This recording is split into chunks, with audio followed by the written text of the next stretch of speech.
capítulo 37. Vamos ler do versículo 1 até o versículo de número 5.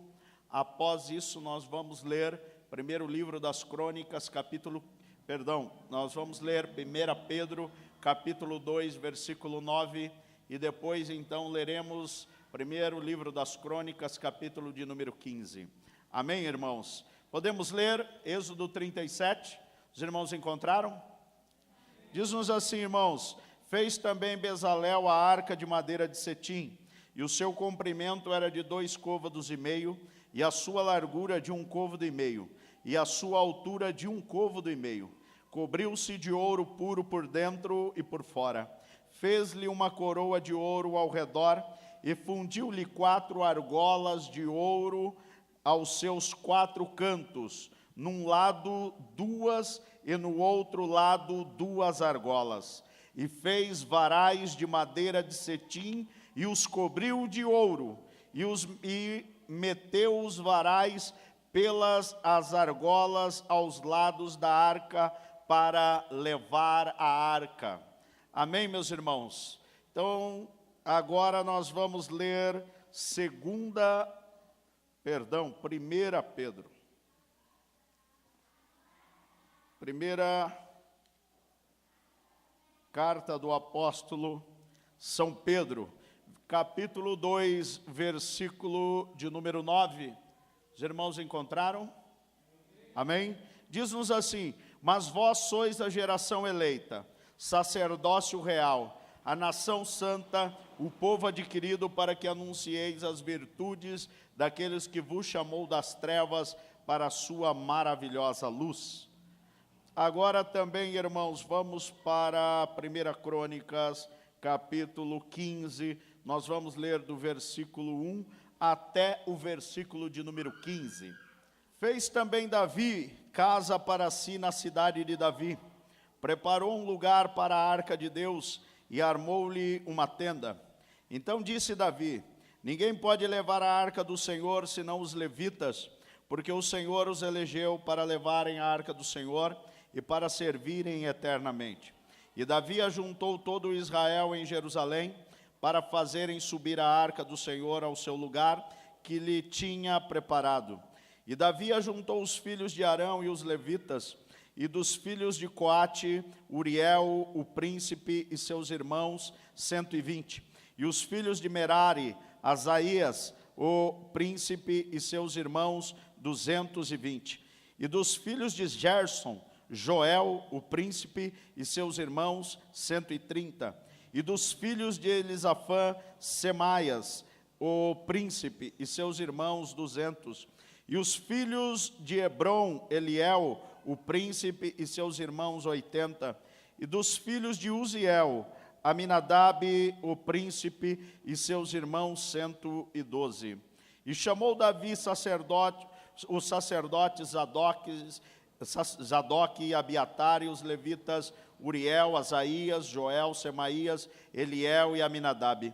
E disse-lhes: vós sois os chefes dos pais entre os levitas, santificai-vos, vós e vossos irmãos, para que façais subir a arca do Senhor, Deus de Israel, ao lugar que lhe tenho preparado.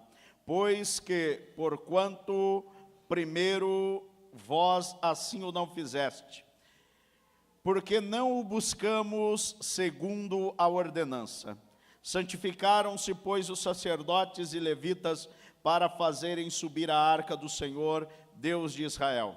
E os filhos dos levitas trouxeram a arca de Deus aos ombros, como Moisés lhe tinha ordenado, conforme a palavra do Senhor, com as varas que tinham sobre si.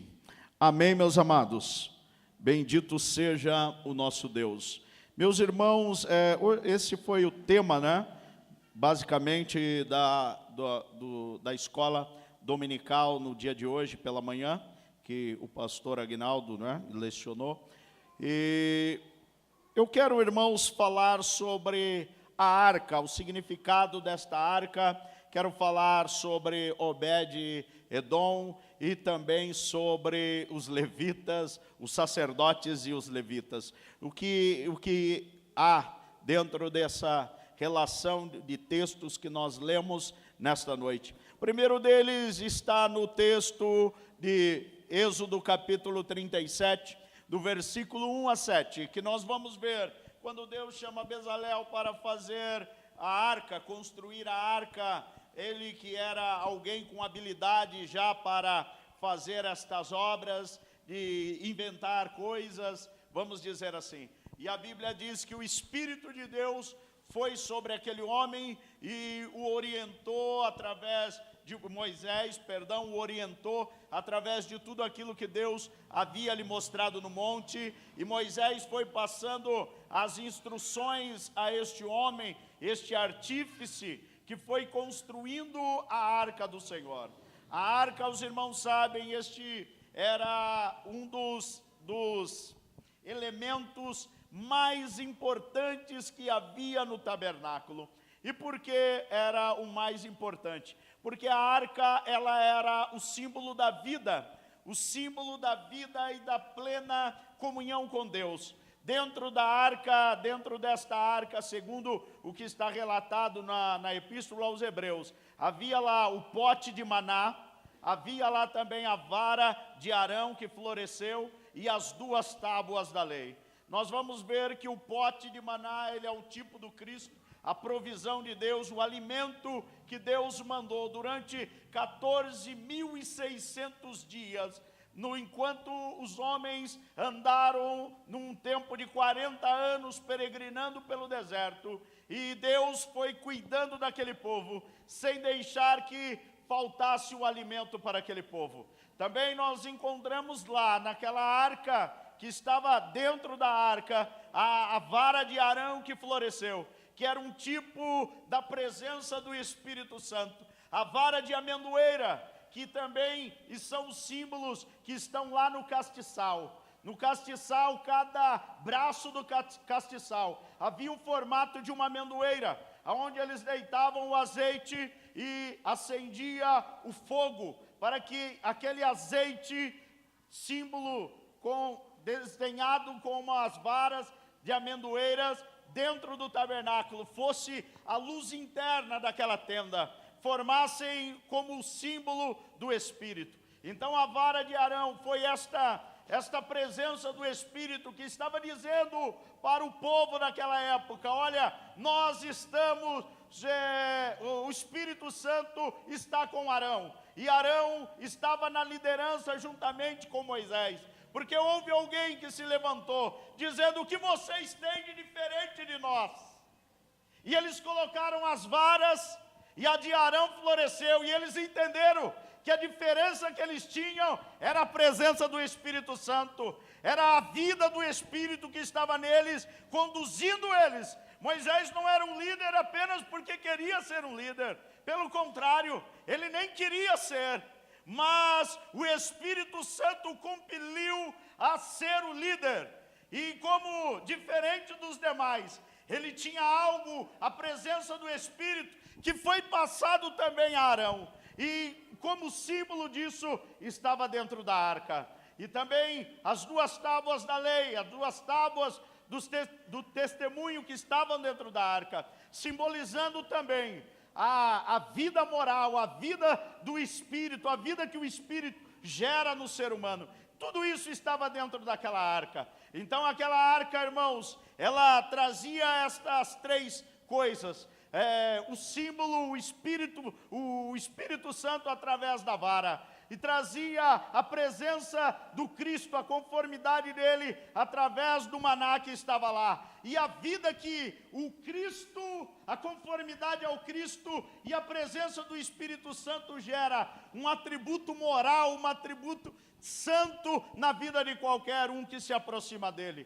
Ezequiel disse que haveria um tempo que a lei de Deus não estaria mais escrita em tábuas, mas estaria escrita nos corações. Paulo, quando veio o advento chamado cristianismo, Paulo compreendeu isto quando ele escreve a Epístola aos Romanos, capítulo 8, que é o capítulo do Espírito. E ele diz: portanto, agora nenhuma condenação há para os que não andam mais segundo a carne, mas segundo o Espírito.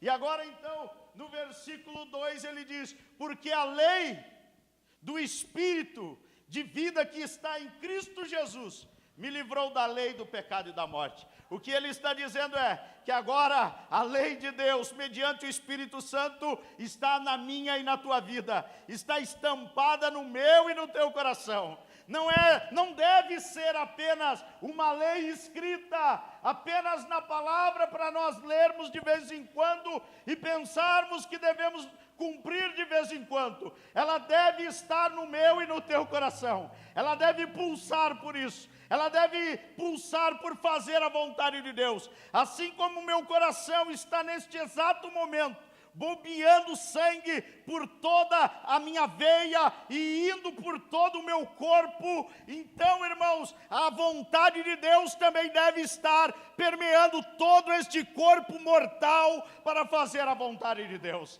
Deve ser esta a vontade de Deus. Então a arca era este elemento que foi construída com madeira de acácia ou madeira de cetim, uma madeira rústica, extraída de madeira cheia de nó daquela época, que representa a natureza humana. Mas aquela madeira foi trabalhada, foi deixada plana, alisada pelo artífice, e ele revestiu ela com ouro. Toda a arca era revestida de ouro, por dentro e também por fora. E por que isto? Porque o ouro é o símbolo da glória de Deus. A minha vida e a tua vida não deve aparecer, apenas a glória de Deus deve aparecer. Se nós cantamos, cantamos para a glória de Deus. Se pregamos, pregamos para a glória de Deus. Se ensinamos, ensinamos para a glória de Deus. Não deve haver nada do homem neste evangelho, deve apenas haver a presença e a glória de Deus.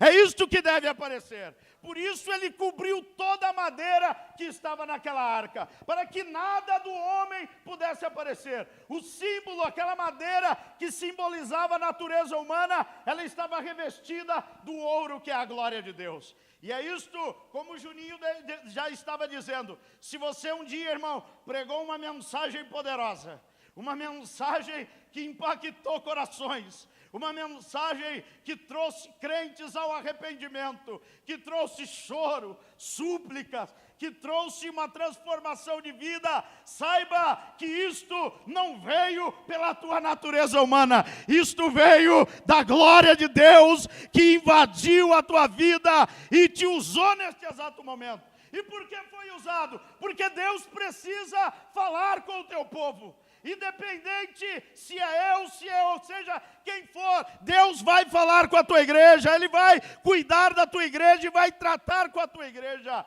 e para a glória dEle. O problema é que o homem não entende isso e aí ele fica famoso, ele acha que agora ele é um homem diferenciado, porque ele pregou uma mensagem, não é? Eu vou me sentir... Poderia me sentir diferenciado, poderia me sentir, se eu pregasse uma mensagem como a de Estevão, ou quem sabe como a de Paulo, de Pedro. Estevão foi o homem que pregou uma única mensagem, e naquela única mensagem, Joel, quando ele olhou, ele viu o céu aberto, e ele viu o Cristo em pé, à direita do Deus Pai Todo-Poderoso. Ah, irmão, ele olhou para o céu e viu aquela glória. Pregador de uma única mensagem, não se vangloriou. Ele diz: Pai, perdoa-os, eu estou pronto agora para sofrer o martírio e ir para o encontro. Eu, irmão, já preguei, sabe Deus quantas mensagens até hoje na vida. Mas, irmão, está difícil ver este céu aberto. Então eu não tenho nada do que me gloriar, ainda, e não terei. Paulo disse: se tem alguma coisa em que me gloriarei na cruz de Jesus Cristo, irmão. Ela é o único trunfo que eu tenho na mão, mais nada. Então, irmãos, esta fama não serve, irmãos, não serve.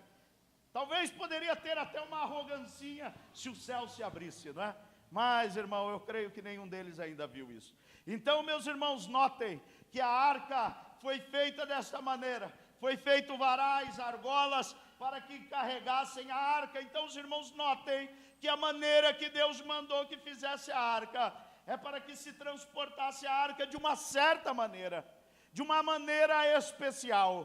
A todos os outros elementos, elas tinham o seu transporte também, mas a arca, irmãos, ela tinha que ser, metia-se os varais nela e colocava ela no ombro dos sacerdotes. Antes deles pegarem a arca, eles diziam: levanta-te, Senhor. Os próprios judeus diziam para ela: levanta-te, Senhor, como o símbolo da presença de Deus naquela peça do tabernáculo. E aí eles colocavam no seu ombro e transportavam a arca de Deus. Mas isso só podia ser feito para os sacerdotes e levitas. Por isso que deste texto nós fomos para 1 Pedro capítulo 2 e versículo 9. Porque nós não somos da tribo de Levi, não é verdade? Nós não somos de tribo nenhuma, esta é a verdade. Nós não pertencemos a nenhuma tribo, nós somos cidadãos do céu, mas por Cristo nós fomos feitos sacerdotes para Ele, nós fomos constituídos sacerdotes reais. Hoje nós trazemos em nós a responsabilidade desta adoração, deste compromisso de adorar a Deus, de levar pessoas a conhecerem a Deus e trazer Deus até as pessoas. Por isso nós temos uma finalidade, a igreja tem esta finalidade. O mundo não vai conhecer a Deus, irmãos, por outro mecanismo, a não ser pelo mecanismo chamado igreja. Este é o mecanismo que Deus escolheu para se revelar à humanidade. O que acontece? O mundo precisa encontrar uma igreja viva, uma igreja onde as pessoas entram por estas portas, sentem nos bancos e comecem a dizer: olha, Deus está aqui, porque eu estou tocando no teu filho, o corpo do teu filho está aqui, eu estou tendo um contato com ele, eu posso sentir a presença dele.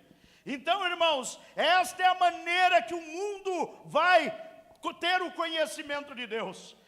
Este é o mecanismo em que as pessoas vão conhecer a Deus. Não importa o quanto nós pregarmos para ela, se elas não puderem sentir esta vida, vivendo com ela, elas nunca vão se entregar. Nós podemos pregar belos sermãos, nós podemos ter bons ensinos e um bom poder de convencimento. E a pessoa pode até se convencer pela tua mente. Há muitas pessoas convencidas do evangelho mentalmente. Olha, eu entendi agora, eu vou me entregar, eu vou ir. Mas há poucas pessoas, irmãos, convertidas mesmo de coração a Deus. Algo que, quando ela ouviu a palavra, aquilo impactou dentro dela. E ela mudou de vida radicalmente. Há poucas pessoas na igreja moderna hoje assim.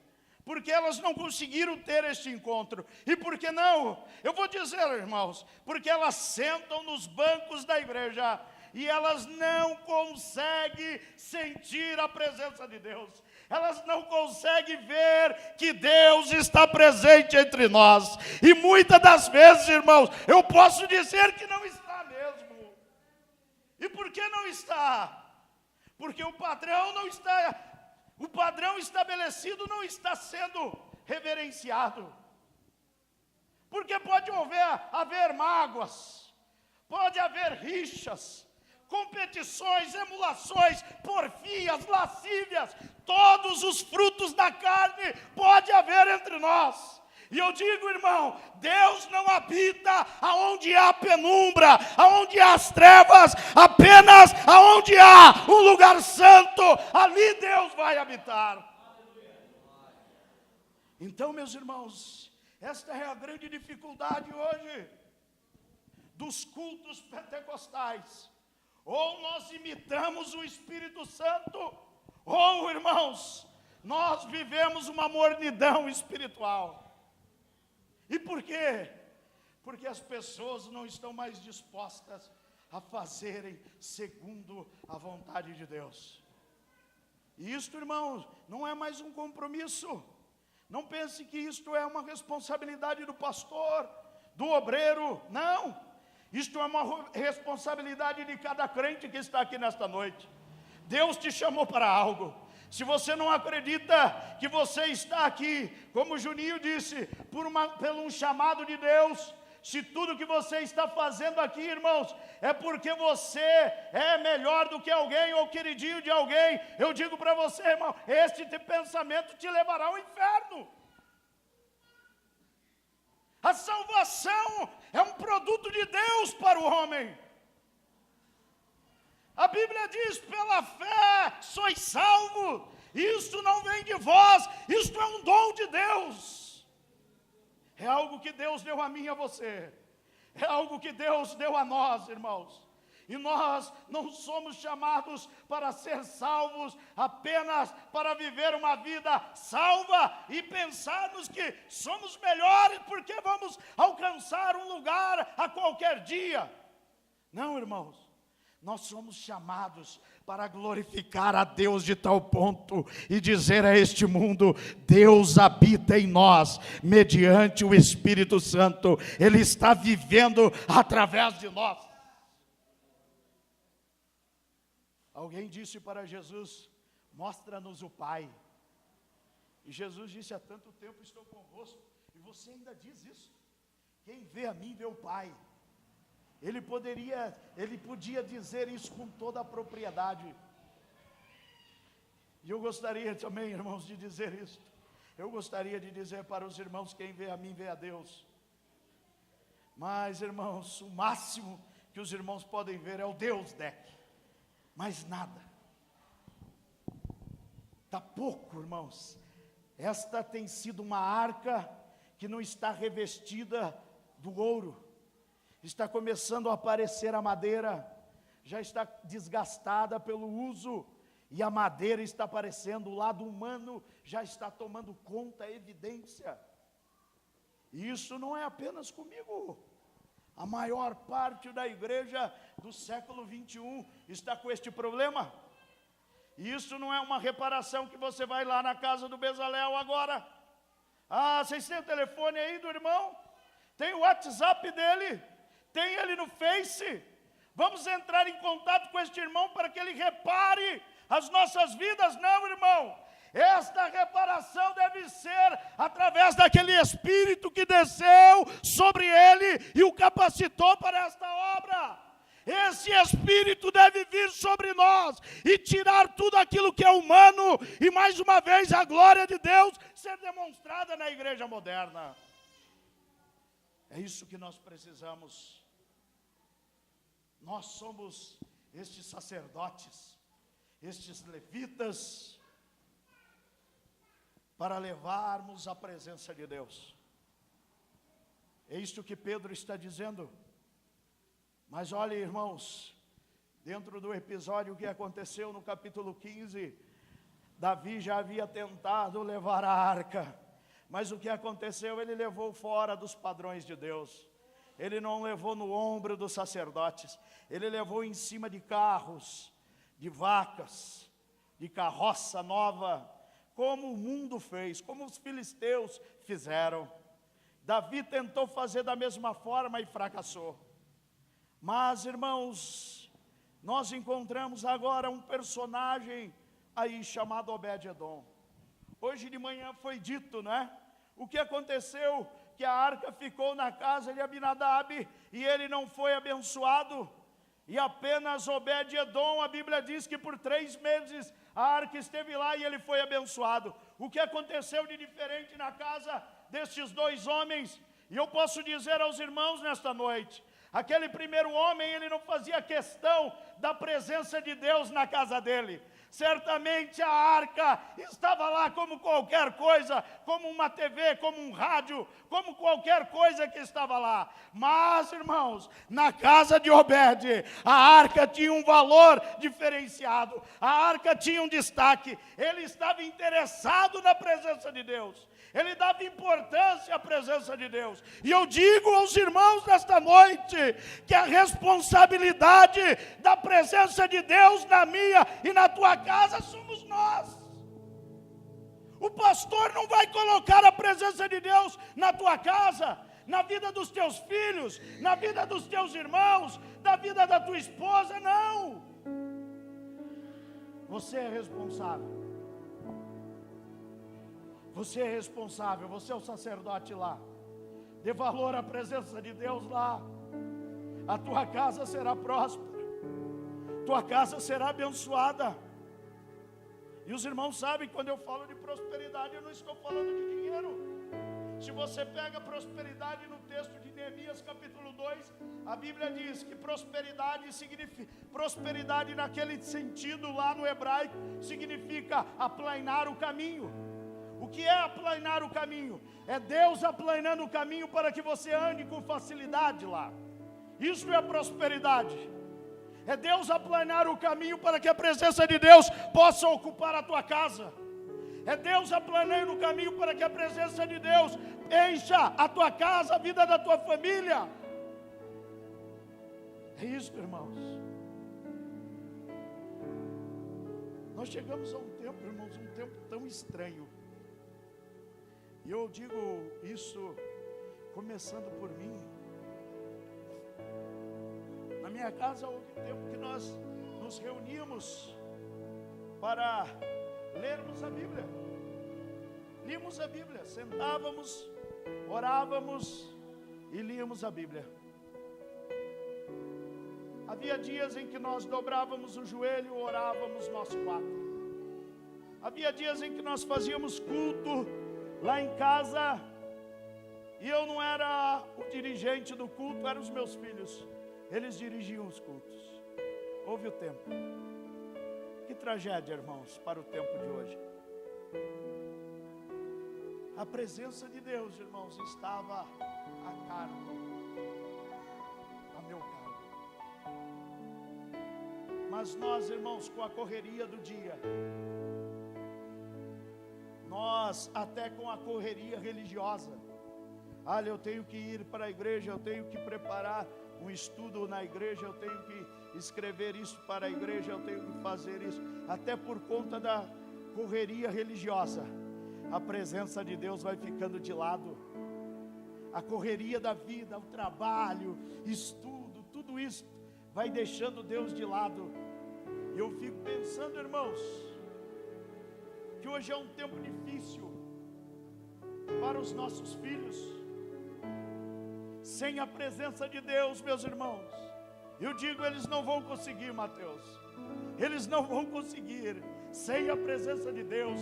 Entendam isso, irmãos, pelo amor de Deus.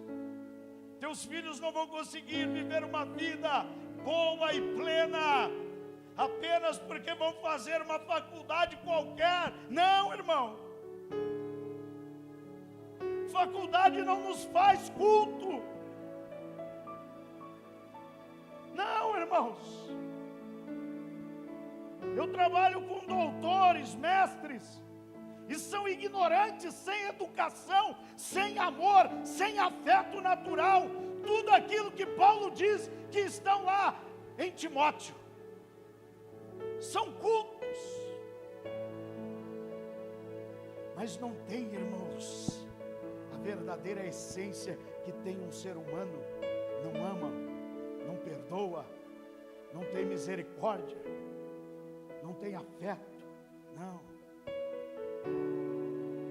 Não, irmãos, título não vai nos garantir. Mas a igreja moderna acredita que sim. Nós traçamos um futuro para o nosso filho. A nosso filho vai ser um médico, um engenheiro, um advogado, qualquer coisa desse tipo, irmão. Mas nunca traçamos para o nosso filho, ele vai ser crente, ele vai ser um homem de Deus de verdade. Ainda que seja qualquer profissão que ele escolha, mas seja um homem de Deus. Mostre para eles a virtude deste reino. Mostre para eles um dia a responsabilidade de colocar uma arca sobre as costas dele. Porque senão eles nunca vão entender, irmãos. As crianças hoje são criadas por quem?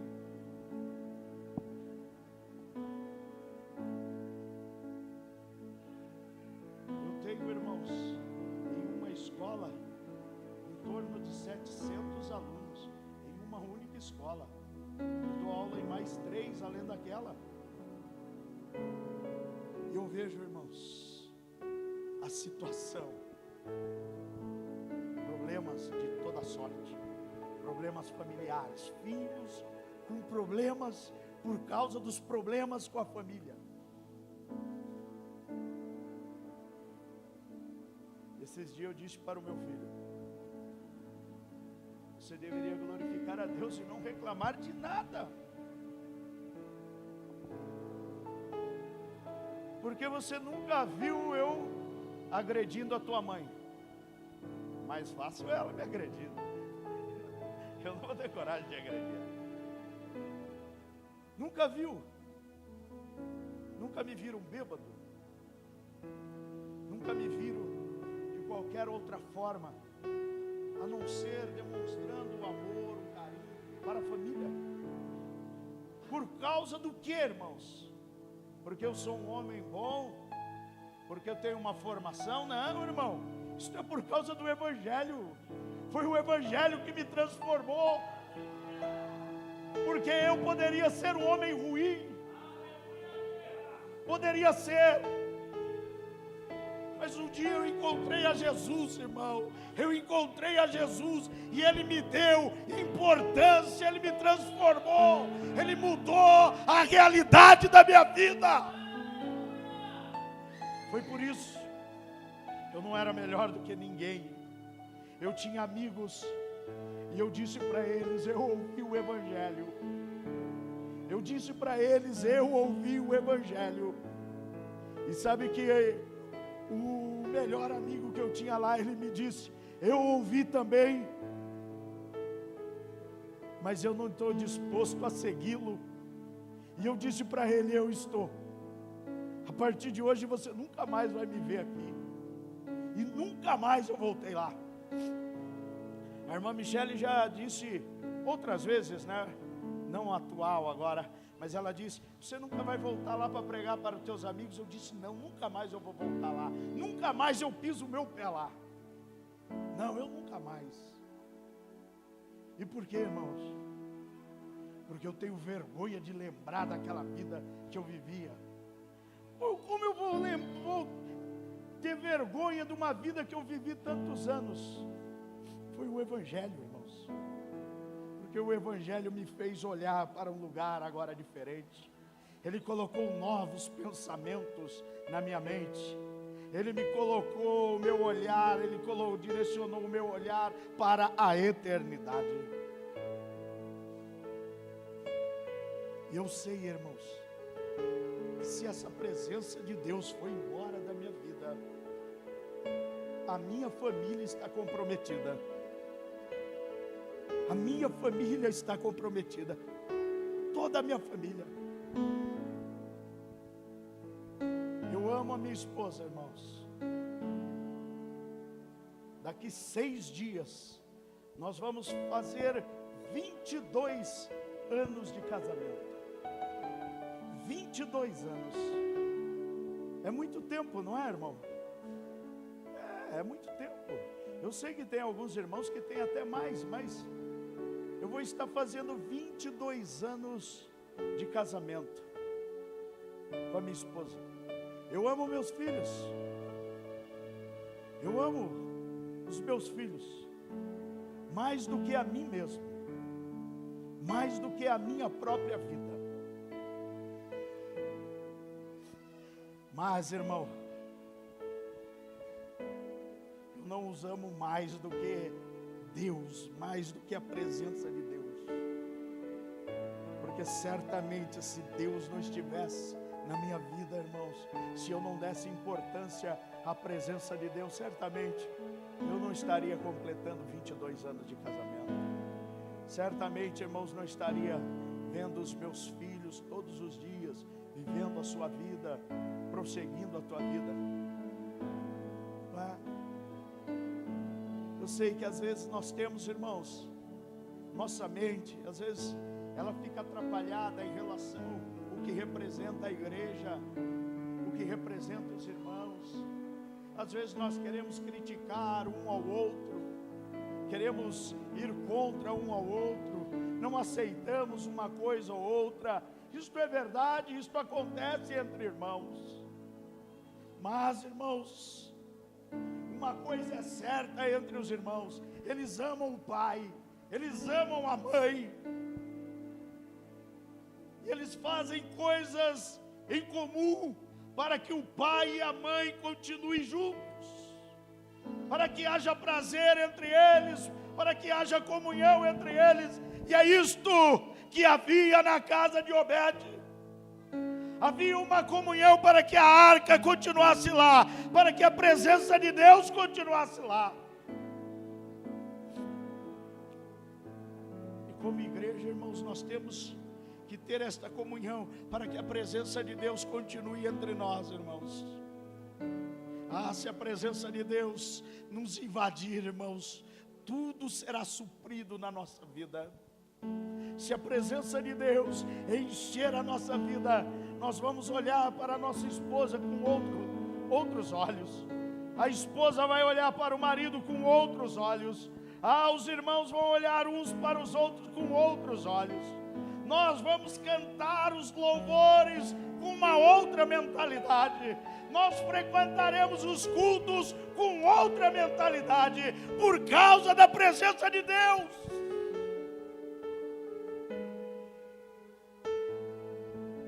Agora Davi vai tirar a arca lá da casa de Obed, porque a presença de Deus agora vai abençoar mais pessoas. Davi aprendeu, vai fazer do jeito certo. Ele chamou os sacerdotes, os levitas, e o que ele disse para eles: se consagrem, santifiquem-se, para que vocês possam pôr nos teus lombos a presença de Deus. O que eles estavam dizendo, em outras palavras, é: nós somos responsáveis, Senhor. Eu vou me santificar, eu vou me consagrar, Senhor. Eu estou chamando esta responsabilidade para que o Senhor possa habitar entre nós.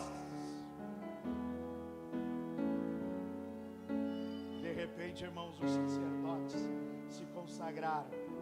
O versículo 15 nos diz: e os filhos dos levitas trouxeram a arca de Deus aos ombros, como Moisés tinha ordenado, conforme a palavra do Senhor, com as varas que tinham sobre si. E se nós lermos todo o capítulo, a Bíblia nos diz que eles colocaram os cantores, os músicos, todo este povo, irmãos, e a glória de Deus esteve naquele lugar. A presença de Deus invadiu aquele lugar, meus irmãos. Eu não sei quanto aos irmãos, mas esta, irmão, é a presença de Deus que nós devemos viver. Nós devemos levar isto para os nossos lares.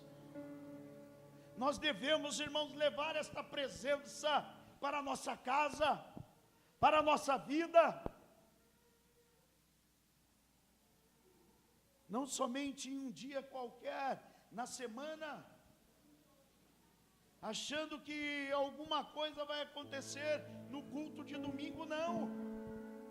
A presença de Deus deve estar em nós, irmãos, e nós nos reunirmos aqui, cheios da presença de Deus, para Deus se manifestar entre nós. Não pense isto, irmão: eu vou no domingo e vou esperar que Deus faça algo.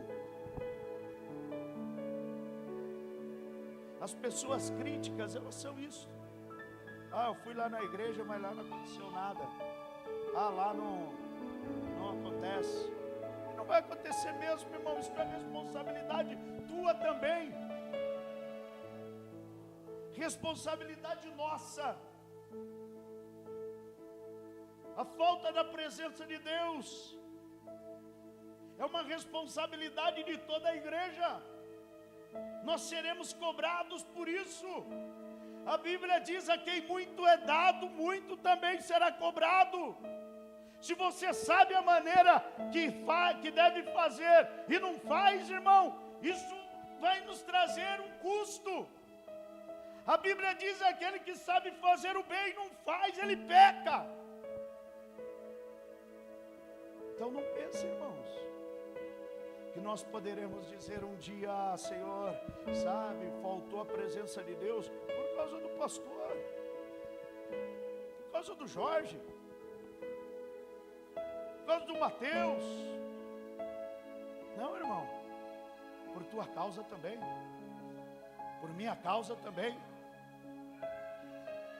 Porque antes de eu apontar e dizer: olha, a presença de Deus não vem por causa do Joel, por causa do Aguinaldo, eu devo olhar, mas e por minha causa? Eu também sou um sacerdote, também sou responsável por ela. Poucos homens dão valor à presença de Deus, irmãos. Poucos homens. Em todo este episódio aqui, irmãos, se sobressaem dois.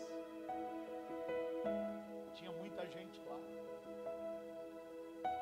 mas eu posso marcar dois: Obed e Davi. Esses dois homens, irmãos, valorizaram a presença de Deus. Ah, pastor, mas os sacerdotes fizeram tudo certinho. Fizeram, irmãos, porque Davi disse. Olha, versículo 11: e chamou Davi os sacerdotes Zadok e Abiatar e os levitas, Uriel, Asaías, Joel, Semaías, Eliel e Aminadab. Davi os chamou e disse: tem que se santificar. Eram os sacerdotes que deveriam dizer isso para Davi.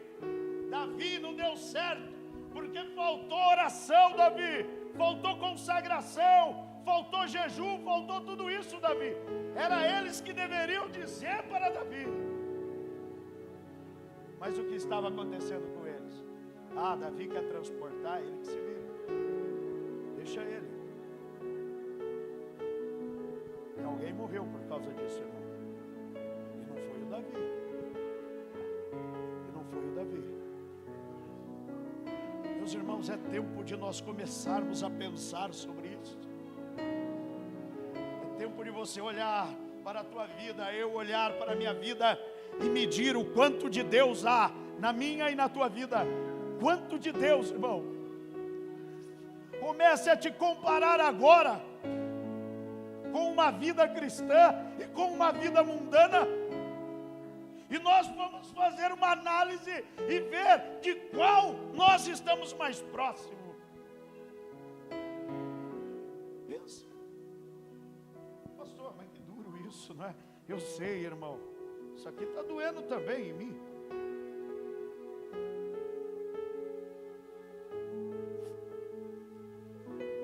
Mas eu vou dizer para os irmãos, eu vivi um momento, irmãos, onde havia prosperidade. Eu vivi um momento onde havia prosperidade. O que é isso? Onde Deus aplanava um caminho para mim. O senhor está falando de dinheiro? Não, pastor. Hoje eu estou vivendo uma prosperidade até financeira. Hoje. Mas eu estou falando da espiritual. Mas irmãos, mas eu digo para os irmãos, ao término da mensagem eu podia dizer: aqueles que não são batizados com o Espírito Santo, venham à frente. Era algo extraordinário, irmão. Eu tenho saudade dele. Homens vinham à frente e nós impunhamos as mãos sobre eles e eles caíam de joelhos falando em línguas. Era glorioso ver como Deus prosperava a igreja. Era glorioso ver. E a igreja não se importa mais com isso. Parece que eu também não me importo mais. E a arca de Deus, irmãos, virou apenas um amuleto. A presença de Deus hoje virou apenas algo de cânticos. Unção, só nas músicas, mas nós não conseguimos mais encontrá-la. Mas eu penso, irmãos, que Deus está chamando a nossa atenção nesta noite, para que nós possamos nos despertar, para trazer mais uma vez esta presença de Deus para a nossa vida. Vamos nos colocar em pé, meus irmãos.